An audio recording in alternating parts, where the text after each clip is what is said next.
네, 시작하겠습니다. 오늘은 산상수훈 42번째 시간입니다. 제목은 십자가의 죽음이 만들어 놓은 영역을 천국이라 한다.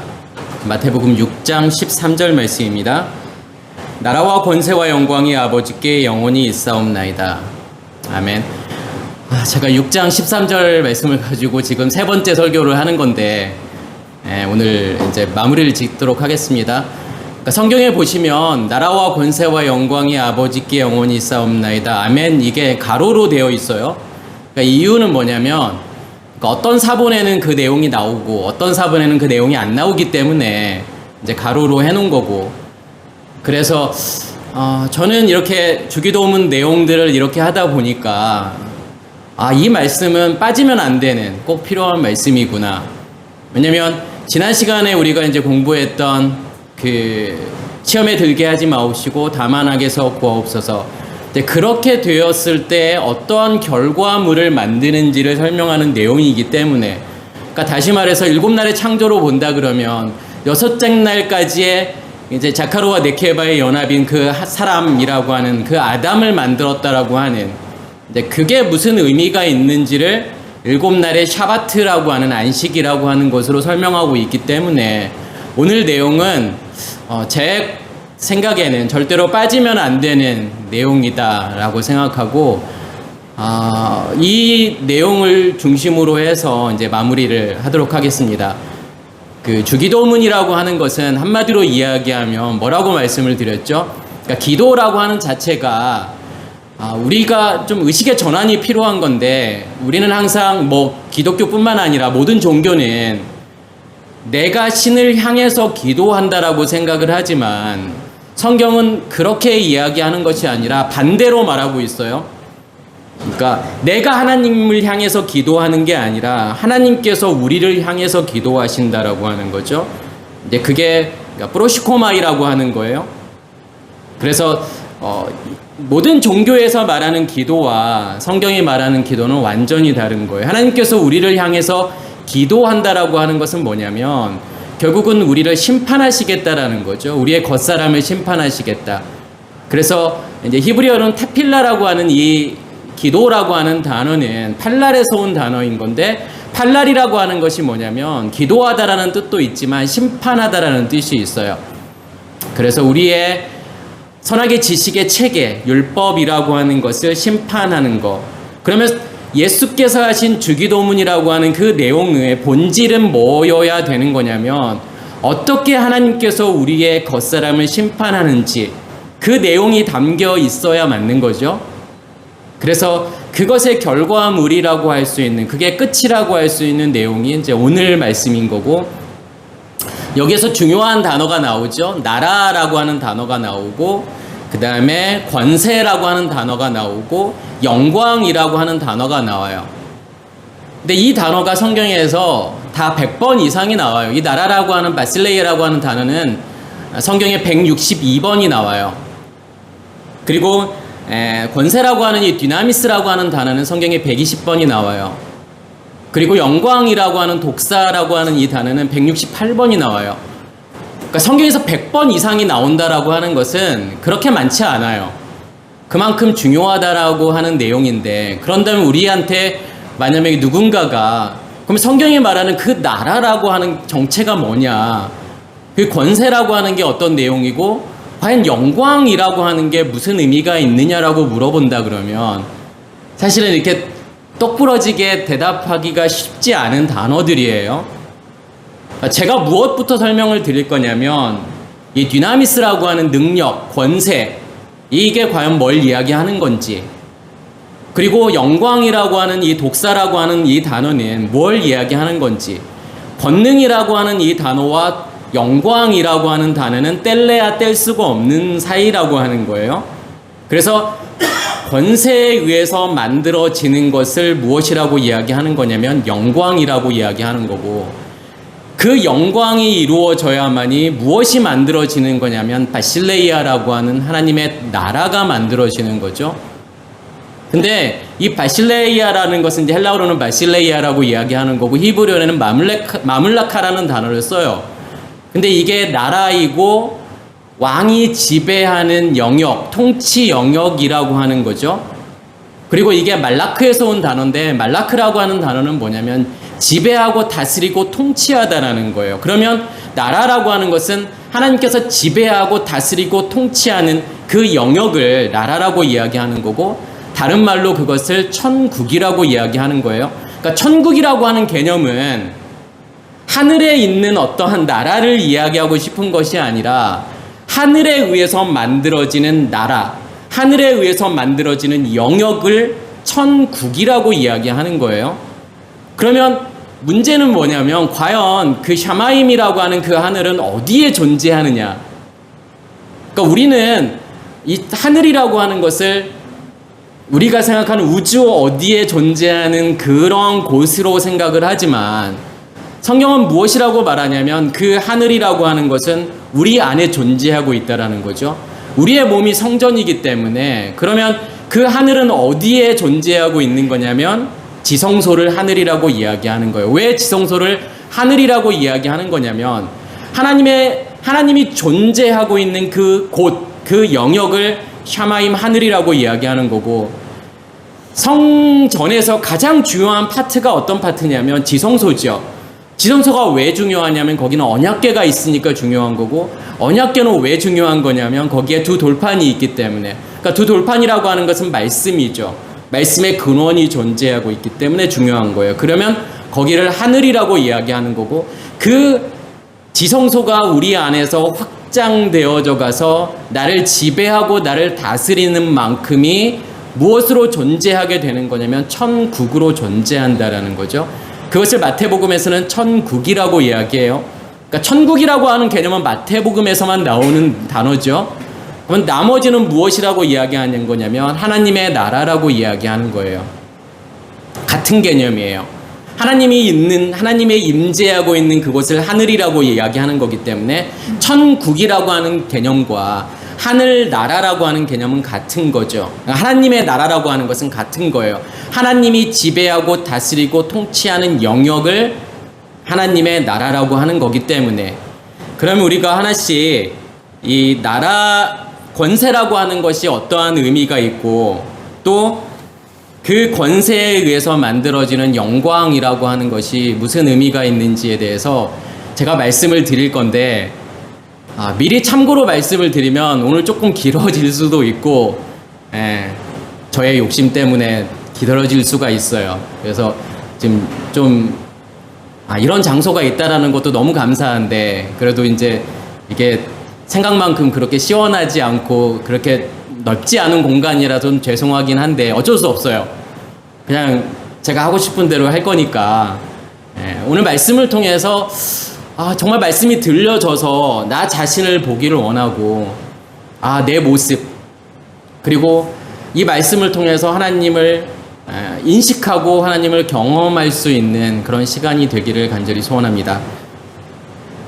제가 아까 권세라고 하는 것은, 이 디나미스라고 하는 것은 힘이고 권세고 능력이라는 뜻이에요. 그러면 힘이고 권세고 능력이라고 하는 게 뭘 이야기하는 걸까요? 뭐가 힘이고 뭐가 능력이고 뭐가 권세죠? 하나님 자신이요.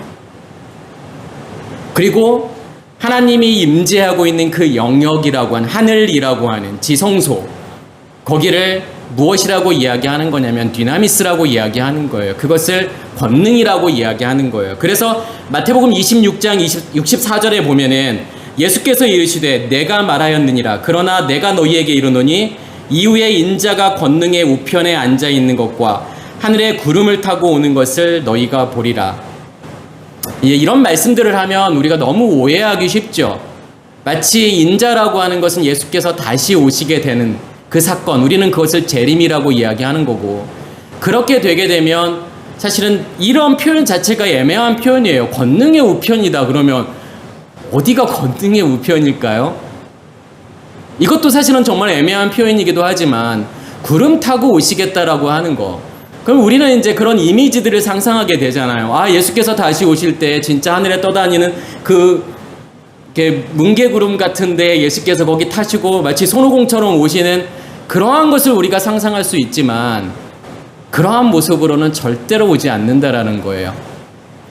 우리가 아무리 흉옷을 입고 산 위에서 예수께서 다시 오시는 것을 기다려도 지금까지도 오지 않으셨고 앞으로도 오실 확률은 0%예요. 절대로 그렇게 오시지 않는다라는 거예요. 그러면 이 권능의 우편이라고 하는 것이 무슨 의미인지를 아셔야 돼요. 그러니까 인자라고 하는 개념부터 사실은 먼저 이해하셔야 돼요. 왜 예수께서 자기 자신을 인자라고 표현하는 걸까요? 그러니까 벤 아담이라고 하는 거죠. 그러니까 벤이라고 하는 것은 아들이라고 하는 거예요. 그러니까 성경에서의 아들은 한마디로 이야기하면 뭐라고 말할 수 있냐면 예수 그리스도의 생명을 간직했을 때 그것을 아들이라고 하는 거예요. 벤이라고 이야기하는 거예요. 내가 예수와 함께 십자가의 죽음을 죽고 그 생명이 내 안에 간직되어졌을 때, 그 씨가 내 안에 간직이 되어졌을 때, 다시 말해서 그 빛이 내 안에 간직이 되어졌을 때 그것을 벤 아들이라고 이야기하는 거고, 결국은 7날의 창조라고 하는 걸 통해서 하나님께서 원하시는 것은 뭘 완성하시기를 원하시는 거냐면 아담이라고 하는, 그러니까 사람이라고 번역을 했지만 이건 사실은 아담을 이야기하는 거예요. 6째 날에. 그러니까 남자와 여자의 연합이라고 하는 것을 이제 아담이라고 이야기를 하잖아요. 사람이라고 그렇게 번역을 하잖아요. 그러면 남자와 여자의 연합이라고 하는 것은 그리스도와의 연합을 이야기하는 거죠. 그렇게 만들어진 존재를 아담이라고 하는 거죠. 그럼 벤 아담이라고 하는 것은 그 안에 생명이 존재하고 있고 그 생명으로 완성된 그 사람, 아담, 그것을 인자라고 이야기하는 건데, 인자를 본다라고 하는 것은 뭐냐면 그 인자의 상태가 우리 안에 만들어졌을 때, 실제로 그 생명이 내 안에 간직되어져서 그 생명이 내 안에 충만하게 되는 그러한 일이 내 안에 일어나게 됐을 때 그것을 인자를 본다라고 이야기하는 거고, 어떤 식으로 인자를 본다라고 이야기하는 거냐면, 이 권능의 우편이라고 하는 것은, 오른쪽이라고 하는 개념은 항상 어떻게 생각하시면 좋냐면 권능의 확장이라고 보시면 돼요. 그러면 권능이라고 하는 것은 하나님의 영역을 이야기하는 거고, 하나님 자신을 이야기하는 거고, 지성소를 이야기하는 거고, 그 지성소가 성소로 뚫고 들어오는 거죠.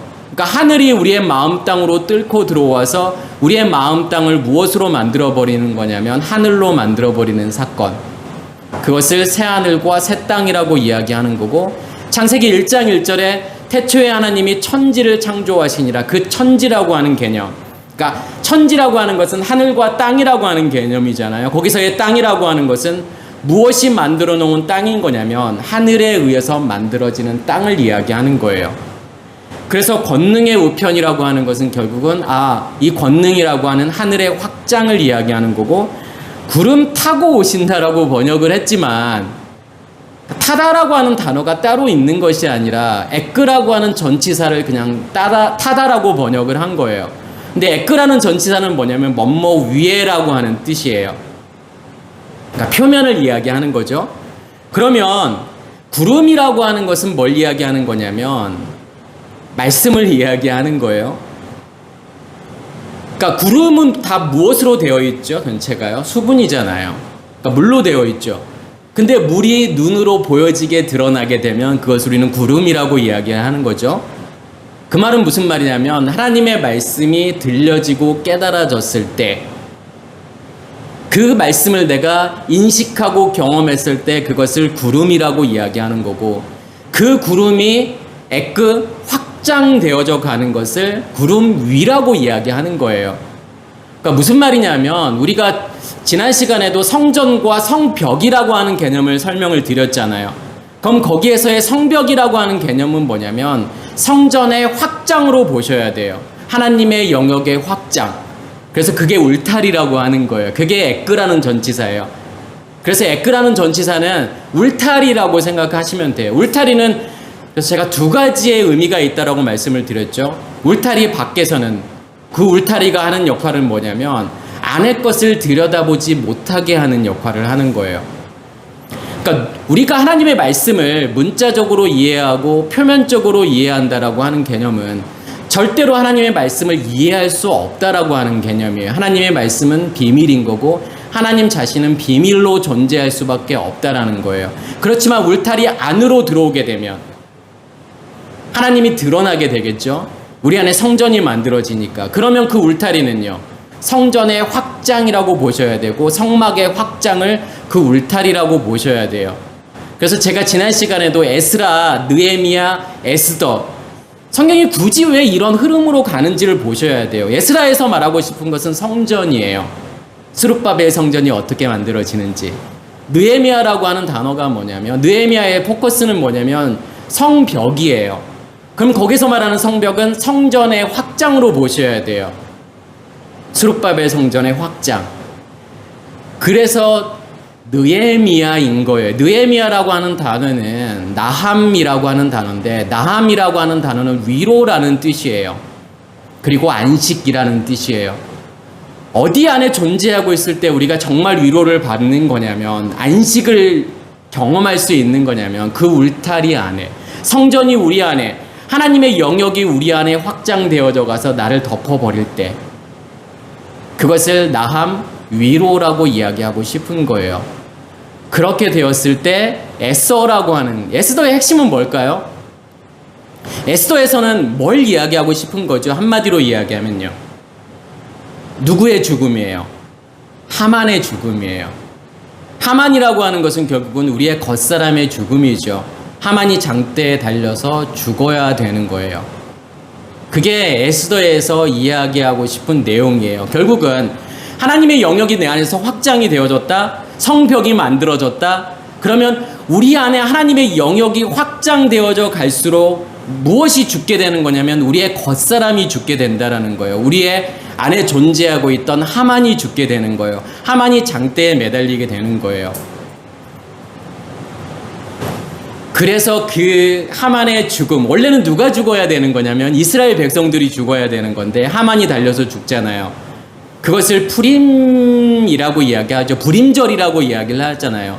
이 푸림이라고 하는 단어가 푸르, 부서뜨리다, 깨뜨리다라고 하는 단어예요. 무엇이 부서지고 깨뜨려져야 진짜 불임절인 거냐면 하만이요. 내 안에 존재하고 있는 그 선악의 지식의 체계, 그 체계가 만들어 놓은 우리의 겉사람이라고 하는 존재가 죽어야 돼요.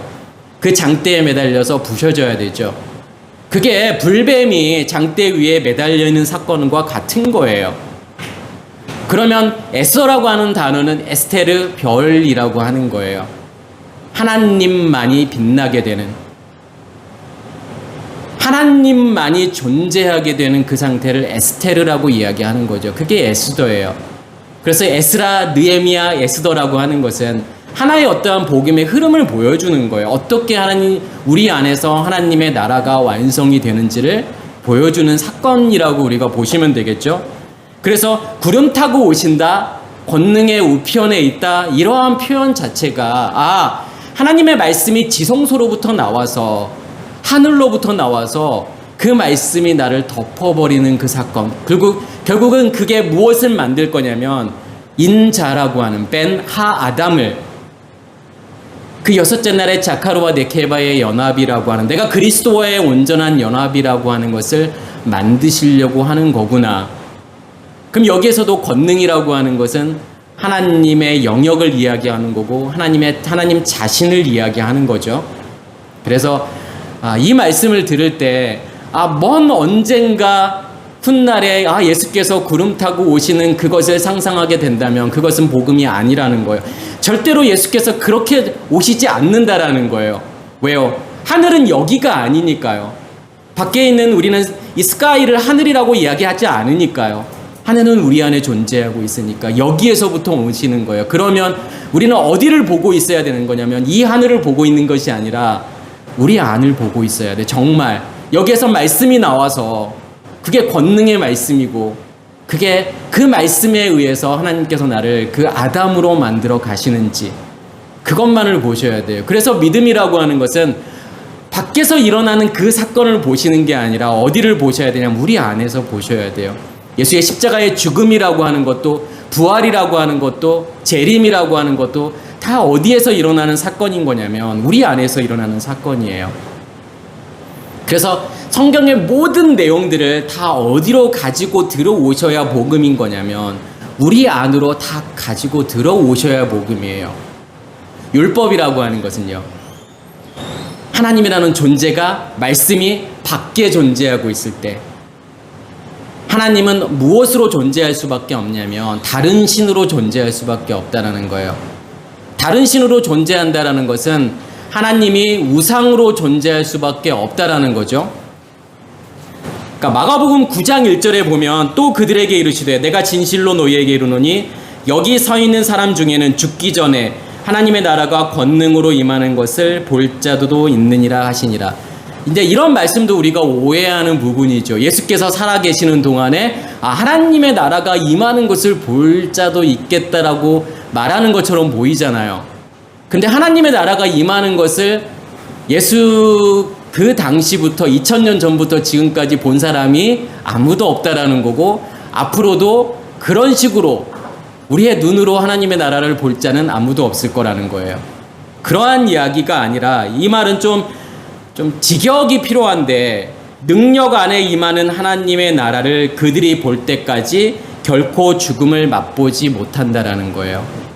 여기에서의 죽음은 우리의 생물학적인 죽음을 이야기하는 것이 아니라 우리의 겉사람의 죽음을 이야기하는 거죠.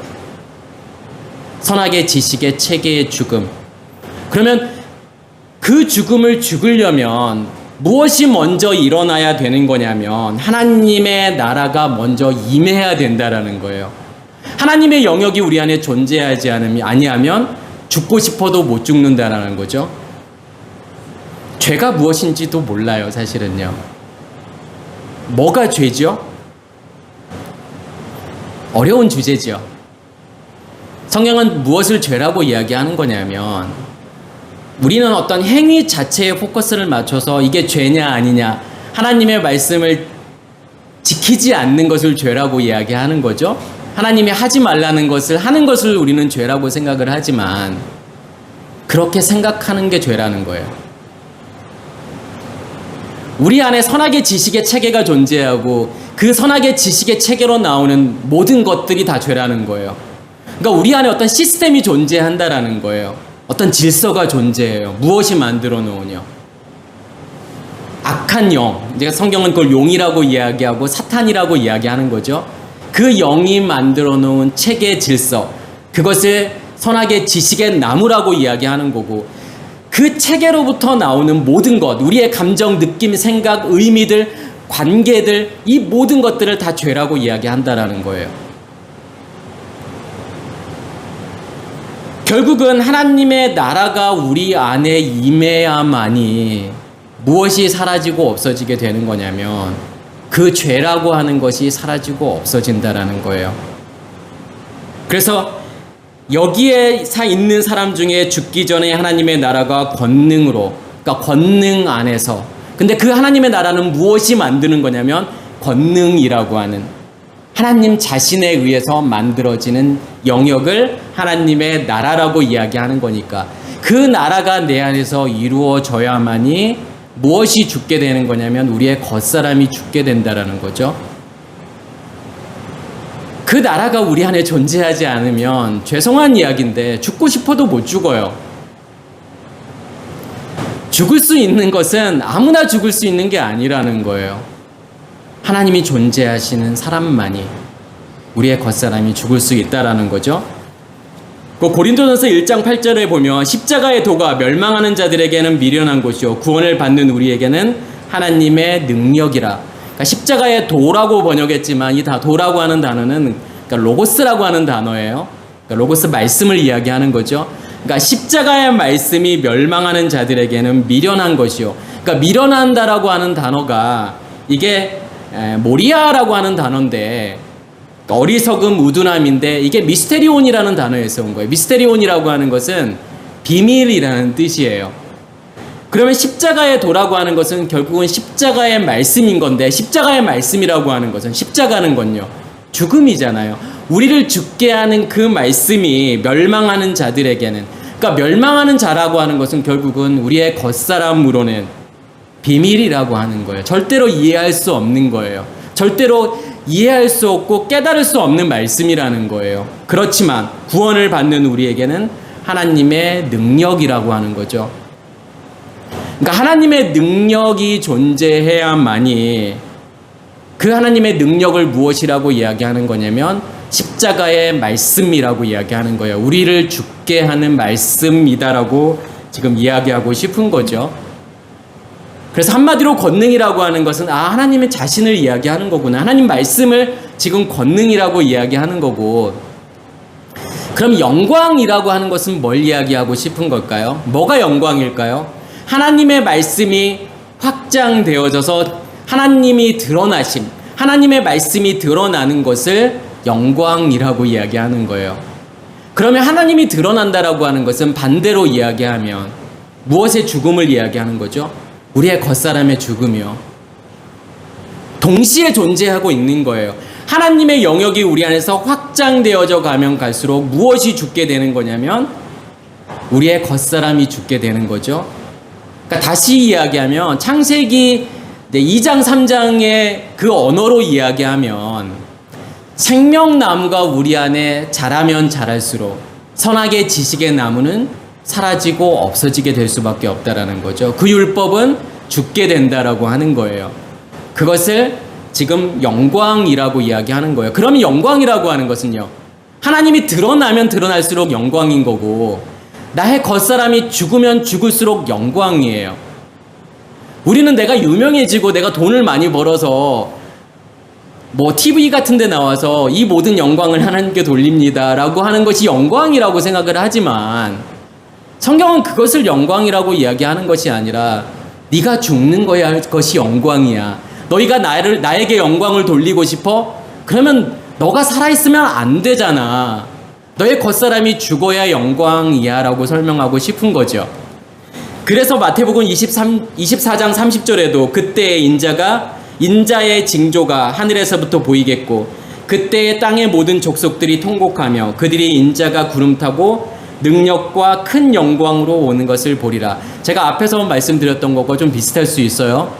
여기에서 인자의 징조라고 하는, 그러니까 30절, 오늘 말씀이 30절이고 그 앞에 어떤 내용이 나오죠? 환난 후에 해가 어두워지고 달이 빛을 잃어버리고 하늘로부터 별이 떨어지고 하는 사건이 일어난다라고 이야기를 하잖아요. 진짜 해가 어두워지고 달이 빛을 잃게 되면 이 세상의 모든 것들이 존재하게 될까요?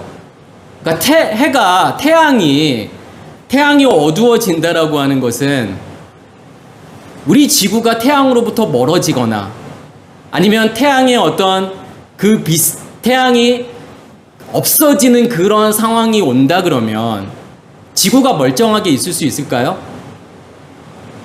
지구와 태양의 거리가 지금보다 조금만 더 멀어진다고 하면 이 지구상에 살아남을 수 있는 사람은 단 한 사람도 없을걸요? 그럼 성경이 무엇을 이야기하고 싶은 거죠? 해가 어두워지고 달이 빛을 잃고 별들이 하늘에서부터 떨어진다라고 하는 그 사건은요, 예수께서 부활하시고 제자들에게 40일 동안 제자들을 가르치시잖아요. 그 예수는 어떻게 되냐면 떠나가야 되는 거죠. 그 예수는 무엇으로 존재하고 있는 거죠? 큰 광명체와 작은 광명체로 존재하고 있는 거예요. 예수는 태양이면서 달이에요. 우리에게 빛을 비추는. 그러니까 우리가 빛을 볼 수 있는 것은 누구를 통해서 달에 반사되어 오는 그 빛이 사실은 달빛이 아니라 태양빛이잖아요. 그렇게 반사되어 오는 그 빛을 보게 되는 거겠지만 우리 안에 큰 광명체가 만들어진다라고 하는 것은 그 빛을 직접 받게 되니까 이제 달이라고 하는 것은 의미가 없어져 버리는 거예요. 그게 예수의 떠나가심이에요. 그게 모세가 떠나가는 거고 그게 만나가 그치는 사건이에요. 해가 어두워지고 달이 빛을 잃고 하는 사건은 이제 그 큰 광명체와 작은 광명체로 존재하고 있는 그 예수는 떠나가시는구나. 왜요? 양식이 우리 안에 있기 때문에요. 그 큰 광명체가 내 안에 존재하고 있기 때문에 우리는 그 빛을 직접 받는 거지 누구를 통해서 받는 게 아니기 때문에 그 예수는 떠나가야 되는 거고, 하늘이라고 하는 그 예수로부터 별이라고 하는, 그러니까 우리 안에 큰 광명체가 존재할 때 그것을 별이라고 이야기하는 거잖아요. 그래서 과학적으로도 별이라고 하는 것은 수성, 목성, 금성을 별이라고 이야기하지 않아요. 그러니까 스스로 빛을 내는 그 항성만이 별이에요. 그게 엄밀히 말하면 그것만이 별이잖아요. 그러니까 별이 하늘에서 떨어져 나간다라고 하는 것은 그 하늘은요, 예수라는 그 하늘에서부터 우리라고 하는 빛이 이제 떨어져서 존재하는 그것을 의미하는 거죠. 그래서 이 표현은 뭐냐면, 이제 그 예수는 떠나가야 되는 거구나. 성경은 그것을 이제 금식이라고 이야기를 하잖아요. 양식이 밖에 있는 것이 아니라 우리 안에 존재하게 되었을 때. 그래서 제가 다섯째 날의 창조물과 여섯째 날의 창조물의 결정적인 차이는 뭐라고 말씀을 드렸냐면, 물이 안에 있느냐 밖에 있느냐. 그래서 진화생물학적으로도 바다 짐승과 땅의 짐승의 차이점은 뭐냐면, 물을 피부 안으로 가지고 들어왔을 때 땅의 짐승이 되는 거예요. 그러니까 바다 짐승은 말씀이 어디에 존재하고 있는 거냐면 밖에 존재하고 있는 거잖아요. 그게 만나를 먹는 사건과 같은 거죠. 그렇지만 여섯째 날의 짐승은 이제 양식이 어디에 존재하고 있는 거냐면 우리 안에 존재하고 있는 거예요. 그래서 만나는 이제 그치게 되는 거예요. 뭘 할 때요? 그 땅에, 가나안 땅의 소산을 먹게 되면, 내 안에 있는 양식을 먹게 되었을 때 자연스럽게 만나는 그치게 되는 거죠. 그게 인자의 징조가 하늘에서 보이겠고, 그때의 땅의 모든 족속이 통곡하며 그들이 인자가 구름을 타고 능력과 큰 영광으로 오는 것을 보리라. 여기에서도 능력과 큰 영광이잖아요. 그러니까 능력이라고 하는 것은 하나님 자신인 거고, 큰 영광이라고 하는 것은요, 하나님이 그런 식으로 드러난다라는 거죠. 예수가 떠나시는 것이 우리 안에서 그 양식으로 하나님이라는 존재가 더 선명하고 분명하게 드러날 때, 왜냐하면 내 안에 뭐가 존재하고 있기 때문에, 큰 광명체가 존재하고 있잖아요. 쉐메시, 태양이 내 안에 존재하고 있기 때문에 이제 하나님이라는 존재를 거울로 보는, 놋거울로 보는 것처럼 희미하게 보는 것이 아니라 하나님이라는 존재를 선명하게 분명하게 보게 되었을 때 그것을 큰 영광이라고 이야기하는 거예요.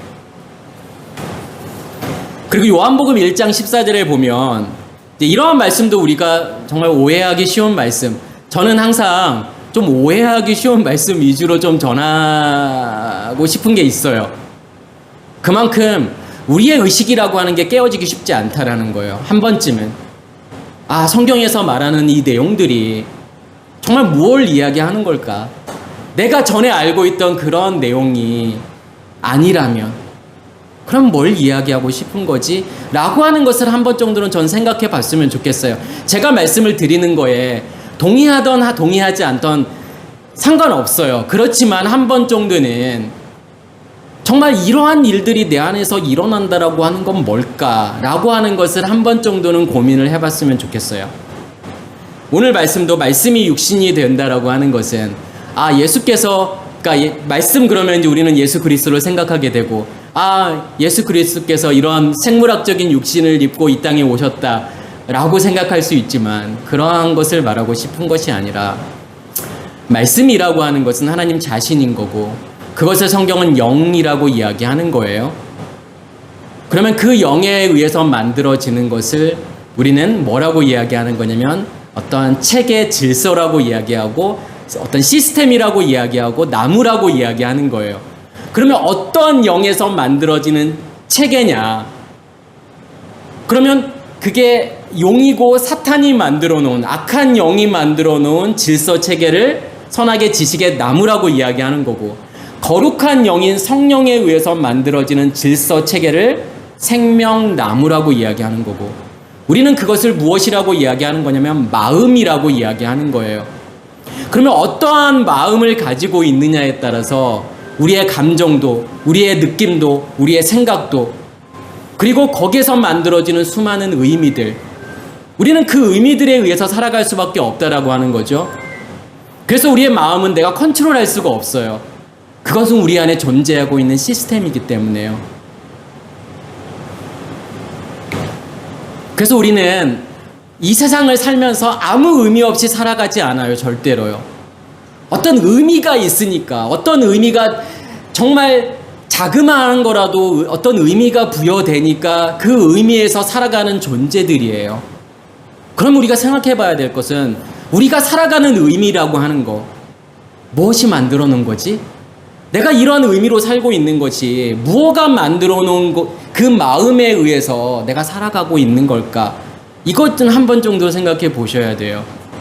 그게 선악의 지식의 나무일까? 선악의 지식의 나무가 만들어 놓은 그 체계가 만들어 놓은 나의 감정도 나의 느낌도 나의 생각도 수많은 의미들도 그것에 의해서 살아가는 존재일까? 아니면 정말 하나님에 의해서 만들어 놓은 그 체계, 그 마음이 만들어 놓은 의미로 살아가는 걸까? 결국은 의식이 바뀐다라고 하는 것은 의미가 바뀐다라는 내용과 같은 거예요. 내가 이러한 의미로 살고 있었던 내가 선악의 지식의 체계가 만들어 놓은 이러한 의미로 살고 있던 내가 그러한 의미들이 어느 순간에 없어지고 사라져요. 내가 정말 의미 있다고 했던 것들이 어느 순간에 와 이게 아무 의미가 없었네. 어디에 의미를 가지고 살아가는 거죠? 하나님이라고 하는 존재, 그 존재의 의미를 가지고 살아가는 거예요. 이게 전부인 거예요. 내가 살아가는 목적이고 살아가는 이유예요. 전에는 이것에 의해서 살았다면 지금은요 이것에 의해서 살아가게 돼요. 그게 의식이 바뀌는 거고 그게 의미들이 바뀌는 거예요. 그러니까 의식이 바뀐다라고 하는 것은 한마디로 이야기하면 의미들이 바뀌는 거예요. 그래서 말씀이 육신이 되었어 라고 하는 것은 무슨 이야기인 거냐면 말씀이라고 하는 하나님의 영이 우리의 의식의 체계를 만드는 거예요. 그걸 뼈대라고 이야기하는 거고 그걸 나무라고 이야기하는 거예요. 그러면 그 뼈대에 뭐가 붙게 됐죠? 살이 붙을 수밖에 없잖아요. 그것을 열매라고 이야기하는 거예요. 그것을 지금 사르크스 육체라고도 이야기하고 소마 몸이라고도 이야기하는 거예요.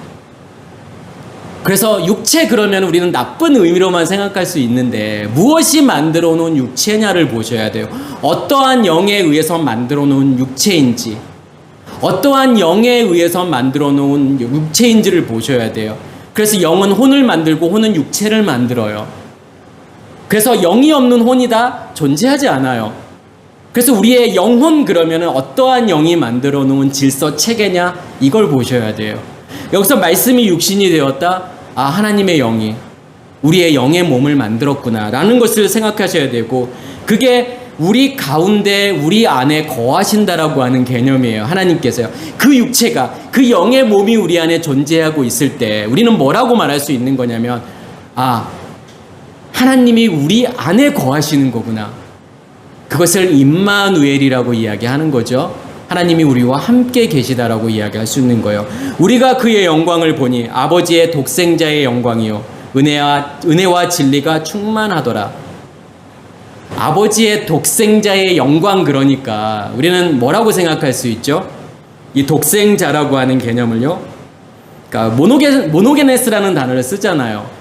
그러니까 모노게네스라는 단어는 모노스라고 하는 단어와 기노마이라고 하는 단어가 합쳐진 거예요. 그러니까 모노스라고 하는 것은 유일하다라는 거예요.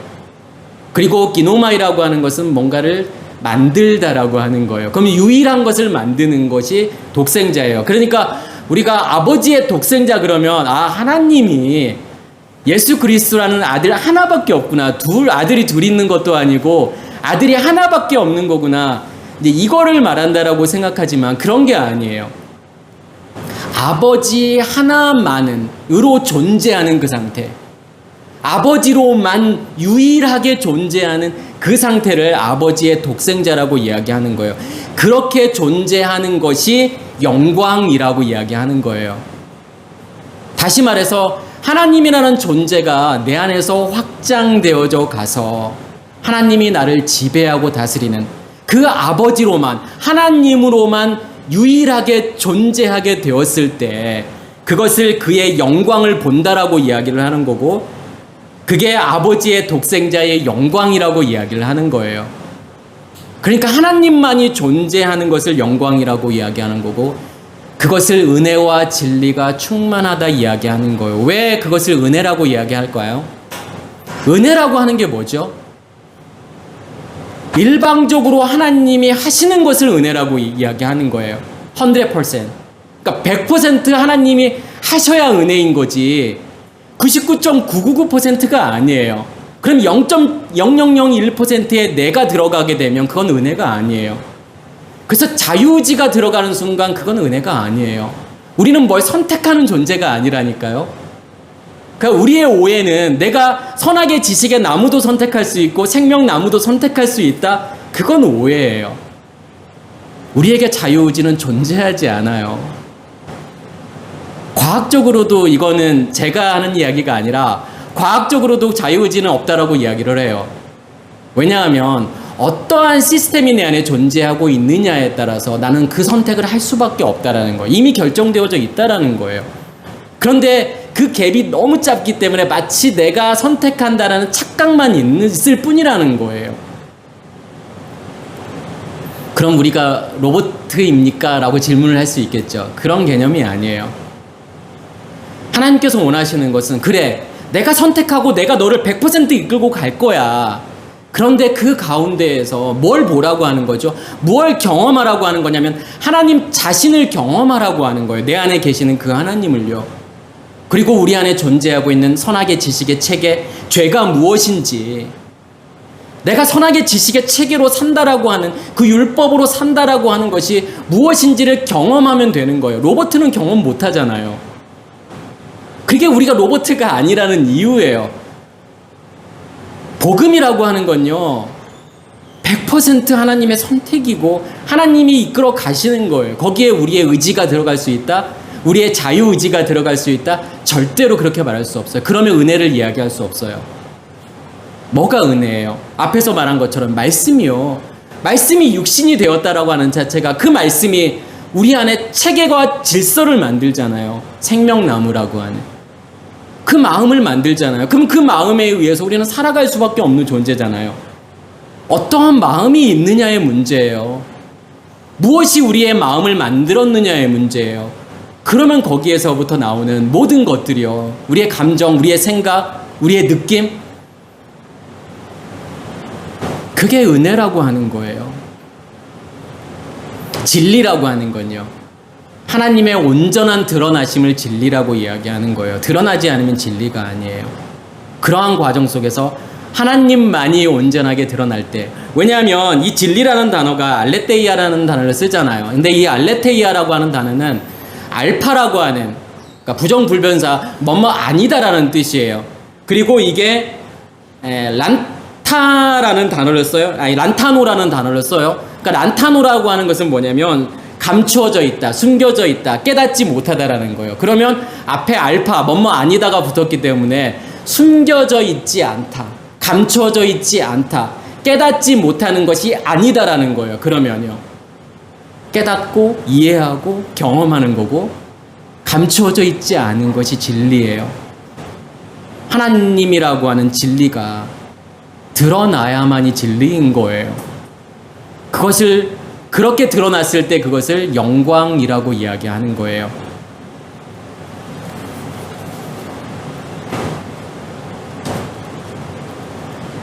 요한복음 11장 이제 4절에 보면은 어떠한 내용이 나오냐면, 그러니까 너무 잘 알고 있는 내용이 나오잖아요. 예수께서 죽은 나사로를 살리는 사건이 나오잖아요. 근데 거기에서도 11장 4절에 보면 예수께서 들으시고 이르시되 이 병은 죽을 병이 아니라 하나님의 영광을 위함이요 하나님의 아들이 이로 말미암아 영광을 받게 하려 함이라 하시더라. 여기에서도 영광이라고 하는 단어가 나오잖아요. 그러면 이 병이라고 하는, 그러니까 이 병은 죽을 병이 아니다라고 이렇게 번역을 했지만 좀 더 직역을 하게 되면 이 병은 죽음을 향하여 존재하지 않는다라는 거죠. 여기에서의 죽음이라고 하는 것은요, 영원한 멸망, 그 멸망으로 존재하지 않는다라는 거예요. 그러니까 왜 그런지는 제가 그 이유는 설명을 드릴게요. 병이라고 하는 것은요, 여기에서 병이라고 하는 것은 뭐가 병이죠? 그 육체의 병을 이야기하는 게 아니잖아요. 우리가 병들었다, 성경이 병들었다라고 하는 것은요, 제가 지난 시간에서도 말라기 이제 1장 말씀을 하면서 너희가 왜 병들고 다리 절고 눈먼 걸 가져왔어? 라고 할 때 그게 재물을 이야기하는 게 아니잖아요. 왜 병들어 있는 소, 양 가져왔어? 그게 아니라 너가 병들어 있잖아. 너가 걷지 못하고 있고 너가 다리 절고 있고 눈 멀어 있잖아. 그러한 너희들 내가 받을 수 없어 라고 하는 거죠. 여기서 병들어 있다라고 하는 것은요, 선악의 지식의 체계, 율법으로 존재하고 있는 상태를 성경은 병들어 있다라고 이야기하는 거예요. 그래서 이 사건과 뭐가 계속 겹쳐서 나오죠? 그러니까 요한복음 11장, 12장에 보면은 마리아가 나오잖아요. 마리아가 예수께 뭘 가져오냐면 향유를 가져오죠. 그래서 향유를 예수의 발에 붓게 되고 자기의 머리털로 닦게 되잖아요. 그 내용이 11장에도 나오고 12장에도 나와요. 왜 지금 이 사건과 지금 마리아의 그 사건이 같이 나오게 되는 걸까요? 나사로의 사건과요. 어떤 상태가 지금 병들었다라고 이야기하는 거냐면 마리아의 상태가 병들었다라고 이야기하는 거예요. 이 향유라고 하는 단어는요, 모략이라고 하는 뜻이에요. 모르라고 하는 단어인 거고, 슬픔, 고통, 애통이라고 하는 단어예요.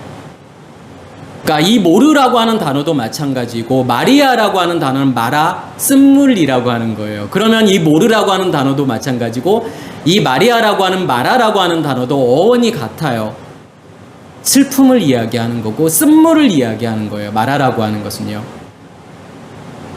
그럼 뭐가 쓴물의 상태인 거냐면 우리가 율법으로 존재하고 있을 때, 선악의 지식의 체계로 존재하고 있을 때 그것을 모략이라고 이야기하는 거고, 그것을 마라, 쓴물이라고 이야기하는 거고, 그것을 마리아라고 이야기하는 거예요.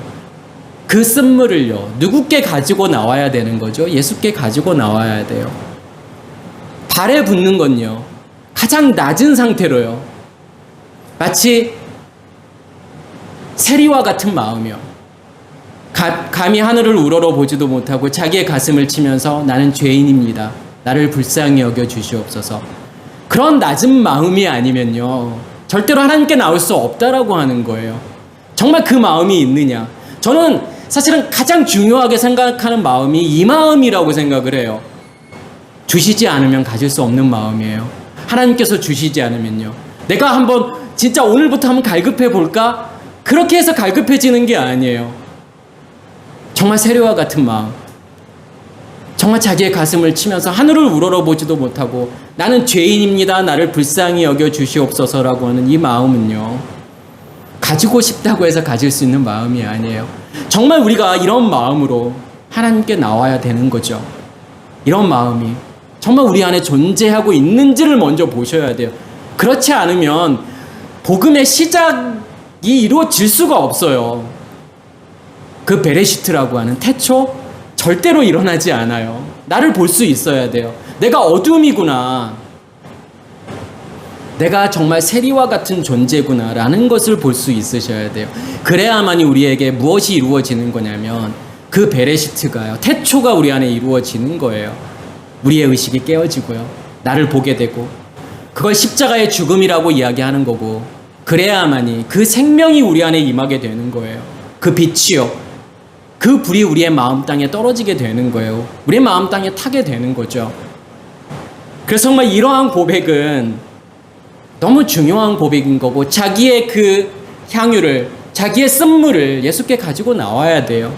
그걸 머리털로 닦는다라고 하는 것은, 머리털이라고 하는 것은 덮여져 있는 거예요. 나를 덮고 있는 거.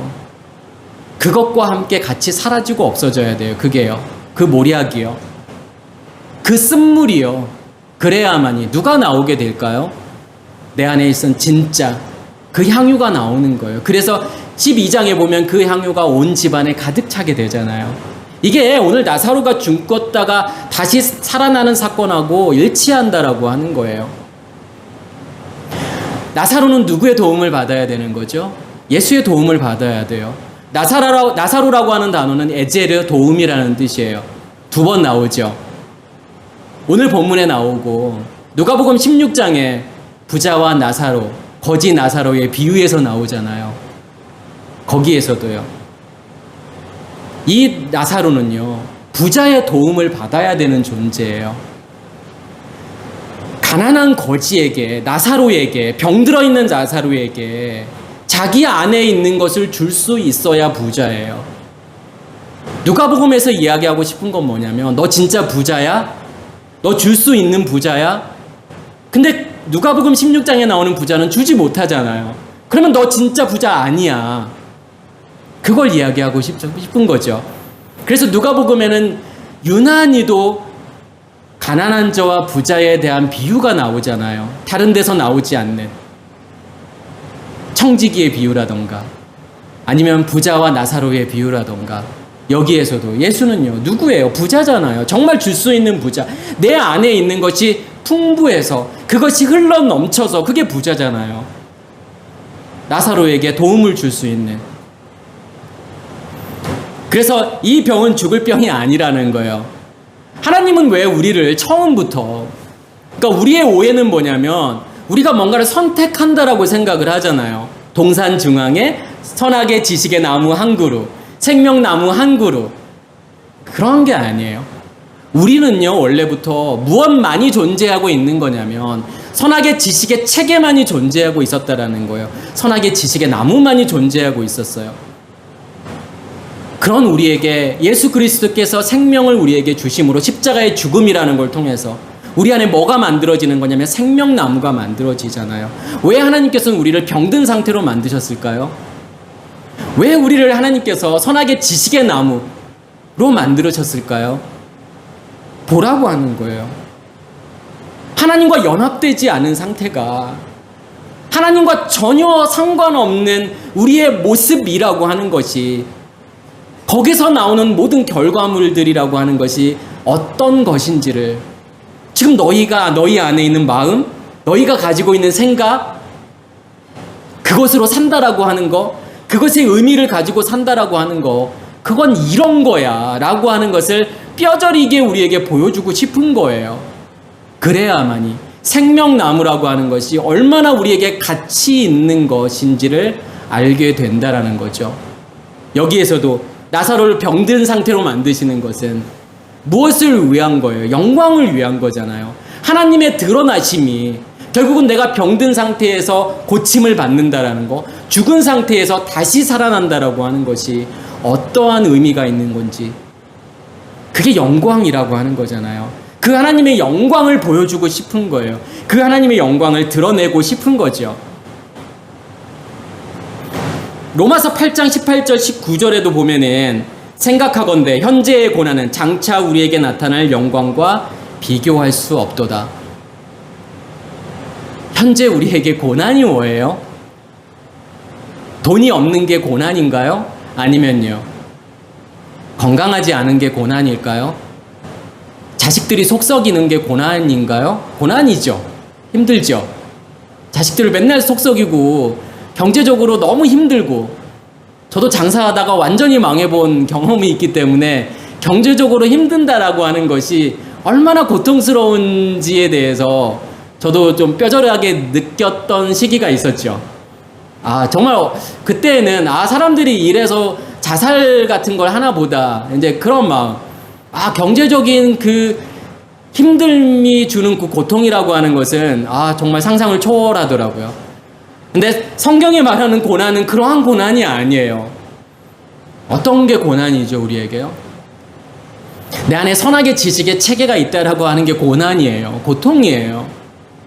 내가 이것으로 지금까지 살고 있었구나. 이것이 나의 마음을 만들어서 이 마음에 의해서 내가 지금까지 살고 있었구나. 이 현재라고 하는 뜻은, 그러니까 현재의 카이로스, 어떤 특별한 시간, 때를 이야기하는 거예요. 하나님 시간 안에서. 하나님의 시간 안에 있다라고 하는 것은 무슨 의미인 거냐면 내 안에 생명나무가 존재하고 있다라는 거예요. 그렇게 되면 무엇이 보이게 되는 거냐면, 내 안에 빛이 존재하게 되면 내 안에 있는 어두움이 보이게 돼요. 선악의 지식의 체계가 보이게 돼요. 그것이 우리에게는 참 고통이에요. 그게 나를 힘들게 만드는 거죠. 그렇지만 하나님께서는 그 현재의 고난을 장차 우리에게 나타날 영광과 비교할 수 없도다. 장차 나타날 그럼 이 장차라고 하는 것은 현재라고 하는 하나님의 시간이 만들어 놓은 장차라고 하는 것은 기대라고 하는 의미가 있어요. 그것이 기대하는 것. 뭘 기대하게 되죠? 현재 내가 이 고난 가운데 있지만 하나님께서는요, 그걸 뭘로 바꾸시는 거예요? 십자가의 죽음이라고 하는 걸 통해서 내 안에 선악의 지식의 체계를 없애시는 거예요. 그럼 무엇만이 남게 되죠? 생명나무만이 남게 되잖아요. 고통을 무엇으로 바꾸시는 거냐면 영광으로 바꾸시는 거예요. 마치 하나님께서 선악의 지식의 나무를 만들어 놓고 뭐라고 말하죠? 너희가 이것을 먹는 날에는 정령 죽으리라. 거기에서 너희가 이것을 먹는 날 안에서라는 뜻이에요. 그러니까 무슨 말이냐면 그게 고난이에요. 날이라고 하는 것은 하나님의 욤, 하나님의 시간을 살고 있는 거예요. 그 생명이 내 안에 존재하고 있고, 그럼에도 그 선악의 지식의 체계가 존재하고 있는 것이 고난이에요. 너희가 이것으로 먹으면, 선악의 지식의 체계로 먹으면 영원한 죽음이야. 그렇지만 날 안에서 먹으면, 그러니까 날 안에서 먹는다라고 하는 것은 그 욤 안에서, 하나님의 시간 안에서. 그래서 창세기에서 하나님께서 계속 욤을 이야기하잖아요. 첫째 날, 둘째 날, 셋째 날. 욤 에하드, 욤 쉐니, 욤 셸리시, 그러면서 계속 욤을 이야기하는 게 뭐겠어요? 그 욤은 빛이잖아요. 생명이잖아요. 그 하나님의 생명이 존재하는 그 시간, 그 안에서 너희가 그 선악의 지식의 체계를 경험하게 되는 그것으로 내가 너희를 죽일 거라는 거예요. 그러니까 모트 타무트의 죽음이잖아요. 그러니까 모트 타무트의 죽음이라고 하는 것은 하나님께서 우리를 반드시 죽이실 거라는 거예요. 간음의 문제를 해결하실 거고 도둑질의 문제를 해결하실 거라는 거예요. 같은 내용인 거죠. 지금은 현재는 그 하나님의 시간 안에서 그게 고난이지만, 그러니까 간음의 문제는 뭐냐면 한마디로 이야기하면 두 남편이 존재하고 있다라는 거예요. 어떠한 두 남편이 존재하고 있는 거죠? 선악의 지식의 체계라는 남편과 생명나무라는 이 두 남편이 존재하고 있고 두 나무가 존재하고 있는데, 처음에는요 이게 더 큰 거예요. 이것에 의해서 살아가는 거예요. 그래서 이스라엘 백성들이 광야에서 끊임없이 우상숭배하잖아요. 금송아지를 만드는 거예요. 왜요? 아직까지는 그들에게 이게 더 큰 거예요. 이 남편의 존재가 더 큰 거예요. 그렇지만 어느 순간 이 생명나무의 존재에 의해서 이게 우리 안에서 확장되어져 가고 더 자라면 자랄수록 이 선악의 지식의 나무는 사라지고 없어지게 되면, 이게 나를 그렇게 고통 가운데 만들었지만 어느 순간에 이게 고통이 아닌 거예요. 뭐가 더 크니까요? 하나님이라는 존재가요 더 선명히 드러나고 더 분명하게 하나님이라는 존재가 내 안에서 경험되어지니까 포커스가 여기에 포커스를 맞추고 살아가는 존재가 되는 거예요. 아, 이게 정말 기쁨이고 즐거움이고 만족이구나. 하나님 안에 있다라고 하는 거. 내가 하나님을 경험하고 살고 있다라고 하는 그 자체. 그래서 생각하건대 현재의 고난은 장차 우리에게 나타나는 영광과 비교할 수 없도다. 여기에서 영광이라고 하는 것은요, 이 고난이 사라지고 없어지는 것을 지금 여기에서 영광이라고 이야기하는 거죠. 네, 거의 1시간이 흘렀는데 최대한 빠른 시간 안에 마무리하도록 하겠습니다. 이제 나라가 나와요. 권세와 영광. 그러면 권세는 하나님 자신, 하나님 말씀을 이야기하는 거고, 영광이라고 하는 것은 그 말씀의 드러남, 하나님의 드러남을 영광이라고 하는 거고, 드러나기 위한 하나의 조건은 나의 겉사람의 죽음이라고 하는 것이 전제되어야 된다라고 하는 거고, 그러면 그렇게 해서 만들어지는 나라라고 하는 것을 천국이라고 이야기하는 거예요. 하나님이 다스리고 지배하고 통치하는. 그래서 아까 그 마물레카라고 하는 단어가 말라크에서 왔다라고 했는데, 말라크라는 단어가 다스리고 지배하고 통치하다라고 하는 거잖아요. 하나님께서 지배하고 다스리고 통치하는 그 영역, 그것을 나라라고 이야기하는 거죠. 그래서 야고보서 2장 5절에도 보면 내 사랑하는 형제들아 들을지어다. 하나님이 세상에서 가난한 자를 택하사, 이 세상은 이 코스모스라고 하는 것은 율법이 지배하는 세상을 이야기하는 거죠. 그것을 그 세상 안에 있는 존재를 가난한 자라고 이야기하는 거예요. 그 가난한 자를 택하사 믿음에 부요하게 하시고, 믿음이라고 하는 본질은 예수 그리스도, 하나님 자신을 믿음이라고 이야기하는 거고, 하나님 자신이 내 안에서 확장되어져 가는 것을 부요함이라고 이야기하는 거예요. 또 자기를 사랑하는 자들에게 약속하신 나라를 상속받게 하지 아니하셨느니라. 그 나라를 상속받는 것은 결국은 어떠한 상태가 되는 것이, 믿음의 부요함 상태가 되는 것이 결국은 나라를 상속받는 거다. 이제 이러한 의미인 거죠. 그리고 그게 영원 안에 거한다. 영원히 거한다. 그러니까 우리는 어떠한 그것을 시간적인 개념으로 좀 이해할 수도 있을 거잖아요. 그러니까 영원이라고 하는 개념은 우리가 10년, 100년, 1000년, 만년, 10만 년, 그렇게 사는 것을 영원이라고 생각할 수 있지만, 하나님에게 있어서의 시공간이라고 하는 개념이 없다라고 제가 말씀을 드렸어요. 지난 시간에도요. 그러니까 5차원 이상만 되면 어느 곳에나 동시에 존재하고 어느 시간대에나 동시에 존재해야 돼요. 그게 5차원 이상의 개념이에요. 그러니까 내가 진짜 4차원을 산다라고 하는 것은 어떤 개념이냐면, 어느 공간에나 동시에 존재하고 있을 때, 그리고 내가 5차원을 산다라고 하는 건 어느 시간대에나 동시에 존재하고 있을 때, 과거, 현재, 미래 동시에 존재하고 있을 때, 그러면 하나님에게서는 차원이 없기 때문에 영원이라는 개념도 그냥 하나님과 내가 하나로 존재하는, 하나님과 연합된 상태로 존재하는 것을 무엇이라고 이야기하는 거냐면, 그것을 영원이라고 이야기하는 거예요.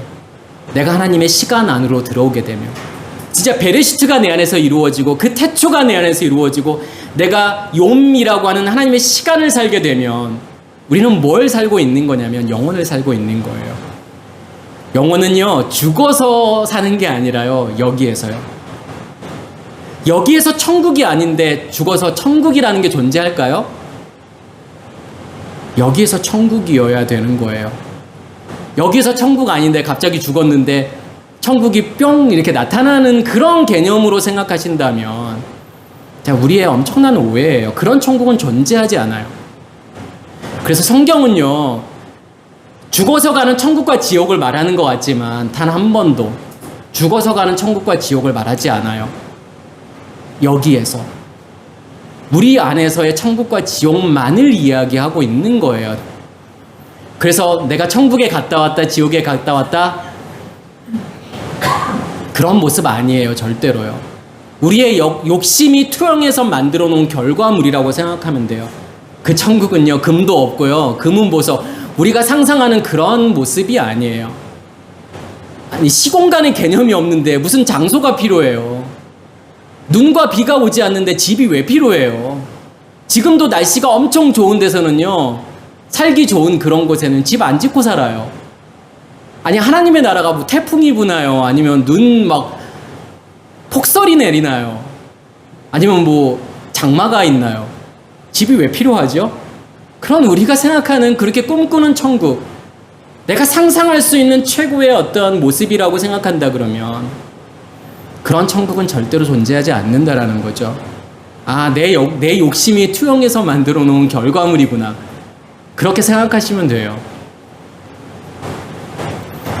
이것만 하고 끝낼게요. 진짜 마지막. 로마서 11장 36절이요. 이는 만물이 주에게서 나오고 주로 말미암고 주에게로 돌아갑니다. 그에게 영광이 세세토록 있을지어다. 이게 영원이라고 하는 개념이에요. 만물이 그에게서, 그러니까 뭐 나오고 말미암고 뭐 돌아가다, 그러니까 어떤 동사가 쓰여질 것 같지만 사실은 그렇지 않아요. 그냥 전치사만 나와요. 에크, 디아, 에이스, 이 세 개의 전치사만 나오는데 그것을 나오다, 뭐 말미암다, 돌아가다 이렇게 번역한 것 뿐이에요. 그래서 에크, 아우뚜, 그 다음에 디아, 아우뚜, 그 다음에 에이스, 아우돈이라고 이렇게, 그러니까 아우토스라고 하는 것은 그라는 뜻이니까 3인칭 단수, 남성 3인칭 단수를 이야기하는 거예요. 몰라도 돼요. 상관없고요. 중요한 건 뭐냐면 전치사, 에크라는 전치사는 그 안에 있는 것이 밖으로 나가는, 그것을 지금 이제 에크라고 이야기하는 거고, 디아라고 하는 것은 관통하는 거예요. 통과하는 것을 디아라고 하는 전치사예요. 그리고 에이스라고 하는 것은 안에 있는 것이, 아니, 밖에 있는 것이 안으로 들어올 때 그것을 에이스라고 이야기하는 거예요. 그러니까 무슨 말이냐면 만물이라고 하는 것은 우리가 무엇에 의해서 만들어지느냐? 예수 그리스도 안에 있는 그 믿음이 예수 그리스도 자신이죠. 그게 에크 밖으로 나와서 우리 안으로 들어와서 우리를 띠아 통과한다라고 하는 것이 일곱 날의 창조라고 하는 걸 통해서 예수 그리스도가 내 안에 온전히 만들어지는 것을, 그것을 지금 주께로 나와서 주께로 말미암는다라고 이야기하는 거고, 주께로 돌아간다라고 하는 것은요, 그게 에이스, 내 안에서 그게 확고하게 만들어지는 거, 연합되는 거, 하나 되는 거, 그것을 지금 주께로 돌아간다라고 이야기하는 거고, 그것을 뭐라고 이야기하는 거냐면 그것을 영광이라고 이야기하는 거고, 그것을 영원이라고 이야기하는 거예요. 그 상태가 진짜 내 안에서 이루어지고 있다 그러면 나는 영광 안에 있는 거고 영원이라고 하는 것을 살고 있다라고 하는 뜻이에요. 그러면서 이게 이제 11장 마지막 절이고, 이제 12장에서는 그러면서 뭐라고 이야기하죠? 하나님이 기뻐하시는 거룩한 산 제물로 드리라. 이것이 너희가 드릴 영적 예배라고 이야기하는 거예요. 영적인 예배라고, 영적이라고 번역을 했지만 로기코스라는 단어예요. 그러니까 로기코스라는 단어는 로고스에서 온 단어인데 말씀이라는 뜻이에요. 그러면 라트레이아 예배라고 하는 것은요, 봉사하다 섬기다라는 뜻이에요. 무엇이 봉사하고 섬기는 거냐면 말씀이요. 말씀이 나를 봉사하고 섬기는 게 예배예요. 그럼 말씀이 나를 봉사하고 섬긴다라고 하는 것은요, 그 말씀이 나를 지배하고 다스리고 있을 때 그것을 영적인 예배라고 이야기하는 거고, 그것을 거룩한 산 제물이라고 이야기하는 거예요. 살아있다라고 하는 것과, 그러니까 살아있다라고 하는 것은 생명이 있다라고 하는 거고, 제물이라고 하는 것은 사실은 죽음이라고 하는 거죠. 그러면 이 죽음이라고 하는 것은 무엇이 만들어 놓은 거죠? 살아있음. 내 안에 살아있음이라고 하는 생명이 만들어 놓은 결과물을 죽었다라고 이야기하는 거고, 그것을 제물이라고 이야기하는 거고, 그렇게 제물이 되었을 때 그것을 거룩이라고 이야기하는 거예요. 그게 거룩한 산 제물이라는 거예요. 그것이 말하는 것이 영적 예배와 같은 거죠. 그 말씀이 나를 온전히 덮고 있는 그 상태, 그 생명에 의해서 나의 겉사람이 죽게 되고, 그것을 거룩이라고 이야기하는 거니까요. 제가 이 말씀을 이제 마지막이잖아요. 이제 일곱 나라고 창조해서 마지막은 이제 이거를 샤바트라고 이야기하는 거예요. 이게 안식이에요. 성경이 말하는요. 그러니까 안식이라고 하는 샤바트의 핵심 내용은 뭐냐면 복이라고 하는 것과 거룩이라고 하는 거예요. 그러면 하나님께서 복을 주어서 내가 거룩하게 했다. 그러면 이 복은 뭐 어떤 복을 이야기하는 거예요? 바라크의 복은요, 무릎 꿇다 엎드리다라고 하는 게 바라크예요. 그러니까 하나님께서 우리에게 주기를 원하시는 복은요, 하나님께 엎드리는 거예요. 산 제물이 되는 거예요. 그게 하나님께서 우리에게 주기를 원하시는 바라크의 복이에요. 그렇게 되어진 만큼 하나님께서 우리를 뭐로 만드시는 거냐면 거룩한 존재로 만드시는 거잖아요. 그게 일곱 절기에서 마지막 절기예요. 수장절이잖아요. 수장절은요, 그 곡식만이 저장되는 게 수장절이에요. 하나님만이 우리 안에 존재하게 되었을 때 그것을 초막절이라고 이야기하고, 그것을 수장절이라고 이야기하는 거예요.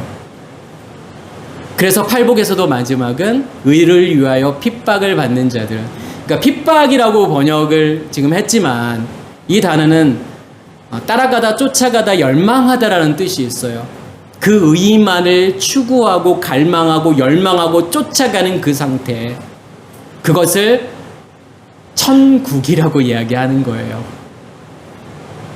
네, 정말 1시간 넘는 시간 동안에 많은 말씀을 드렸지만 좀 그걸 기억하셨으면 좋겠어요.